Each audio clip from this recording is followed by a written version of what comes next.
Pemirsa, pidato kenegaraan penyampaian rancangan anggaran pendapatan dan belanja negara atau RAPBN 2025 menjadi perhatian khususnya terkait anggaran IKN dan makan bergizi gratis atau MBG.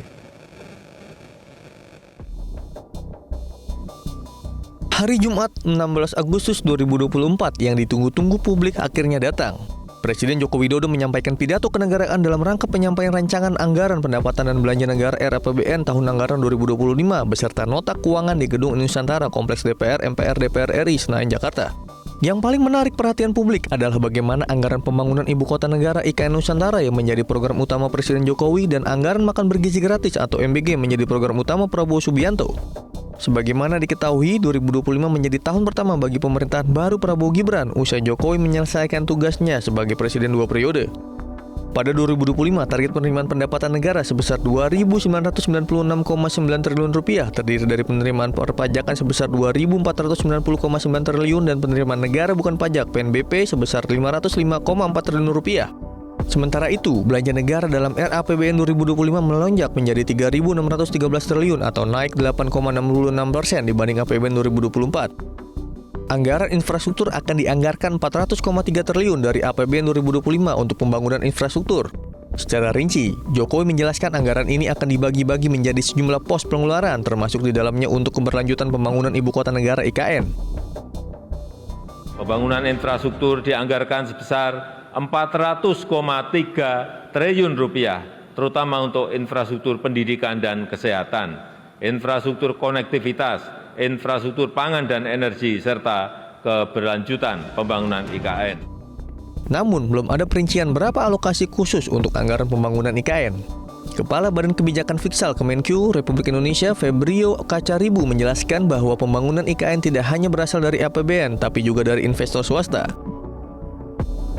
Sehingga memang ada amanat dari undang-undang untuk membangun dan menyelesaikan.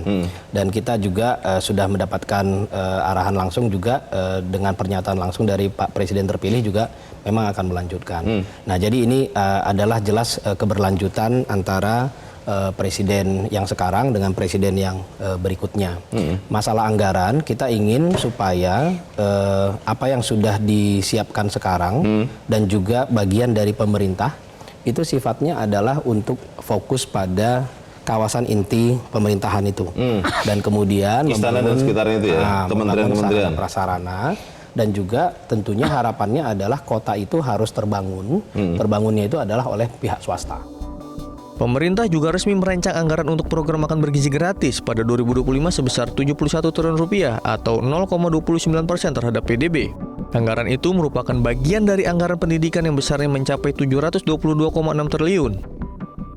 Makan bergizi gratis diarahkan untuk meningkatkan gizi anak, sekaligus memberdayakan UMKM dan meningkatkan ekonomi masyarakat kecil di daerah. Program makan bergizi gratis dilakukan secara bertahap, diselaraskan dengan kesiapan teknis dan kelembagaan, serta tata kelola yang akuntabel. Namun, menurut Wakil Ketua TKN Prabowo Gibran, Silvester Matutina, anggaran makan bergizi gratis Rp71 triliun yang telah dirancang nantinya bisa saja alokasi anggaran tersebut ini ditambah jika memang diperlukan. Makan bergizi gratis ini kan di tahun pertama ini kan namanya juga tahun pertama. Jadi kebutuhannya juga di tahun pertama ini 71 triliun. Mudah-mudahan di 2026 bisa lebih.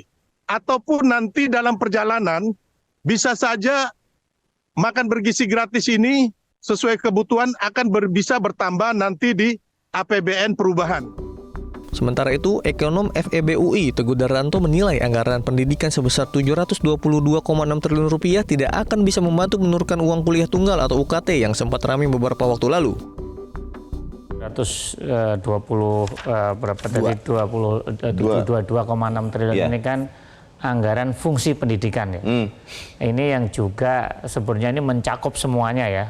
Mungkin training atau apapun yang ada di kementerian itu masuk di dalamnya. Bukan hanya di Kemendikbud. Bukan hanya di Kemendikbud. Makanya ini yang saya cukup kaget tadi 71 triliun untuk program gizi ya, Makan bergizi gratis. ini ternyata bagian dari fungsi pendidikan.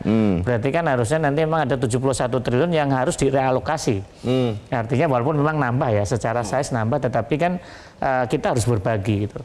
Selama ini memang selalu disampaikan bahwa kita alokasinya 20% dari APBN, tetapi memang universitas ini sebenarnya pendanaan terhadap universitas ini semakin lama, saya pengelola juga kan, itu semakin lama semakin menurun gitu. Dan mungkin dalam tanda kutip kalau kita melihat fairness-nya dengan sekolah-sekolah yang dikelola oleh kementerian lain itu juga student cost per unitnya itu kita di pemerintah ini subsidi PTN dan PTNBH seperti kami itu sangat kecil. Yang jelas, seluruh postur anggaran pendapatan dan belanja itu didesain agar terjadi kesinambungan pemerintahan dari Presiden Joko Widodo ke Presiden Prabowo Subianto. Tim Liputan, Metro TV. Jelajahi cara baru mendapatkan informasi. Download Metro TV Extend sekarang.